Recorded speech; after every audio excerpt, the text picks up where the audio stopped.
قائد نے ابھی supreme court of the Pakistan کے سامنے لاکھوں آدمیوں کو وہاں پر کال دے کر بلایا. آپ نے اپنی آنکھوں سے دیکھا یا نہیں؟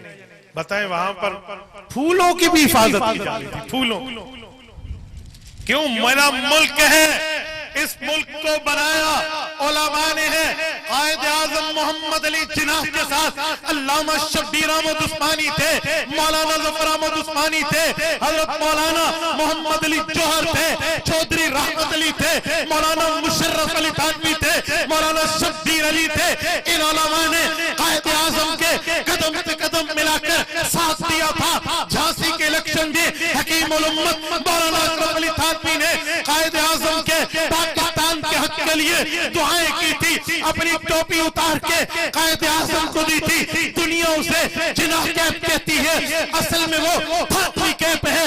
قائد اعظم کو ہاتھ میں عصا دیا تھا کہ رسول اللہ صلی اللہ علیہ وسلم کی عادت ہوتی تھی فتح یافتہ علاقے میں جاتے تھے ہاتھ میں عصا رکھتے. قائد اعظم کو عصا دیا تھا، فرمایا تھا 3 پیس چھوڑو، شیروانی پہنو.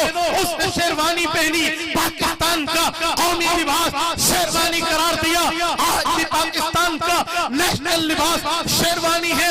اس وقت میں جب پاکستان بنا، ایسٹ پاکستان ویسٹ پاکستان تھا. ایسٹ پاکستان ڈھاکہ تھا، ویسٹ پاکستان کا کیپٹل کراچی تھا. کراچی میں 15 اگست 1947 کی صبح جب 47 کو پاکستان بنا، 14 کو 15 کی صبح تلاوت کے لیے جو جھنڈا لہرانے کے لیے دیا، مغربی پاکستان میں شبیر احمد عثمانی نے لہرایا، مشرقی پاکستان میں مولانا ظفر احمد عثمانی نے لہرایا. زیارت میں قائد اعظم بیمار ہوئے، عدنان ایڈی خان کو کہا جاؤ کراچی ٹیلی فون کر دو، علامہ شبیر احمد عثمانی کو کہو محمد علی جناح کہتے ہیں میری طبیعت خراب ہے، ہو سکتا ہے میں دنیا سے رخصت ہو جاؤں. ان دنوں میں کراچی میں رہنا، میرا جنازہ تم نے پڑھانا ہے. پھر اس آسمان کی آنکھ نے وہ منظر دیکھا ہے جب قائد اعظم بانی پاکستان کا جنازہ عالم دین شبیر احمد عثمانی.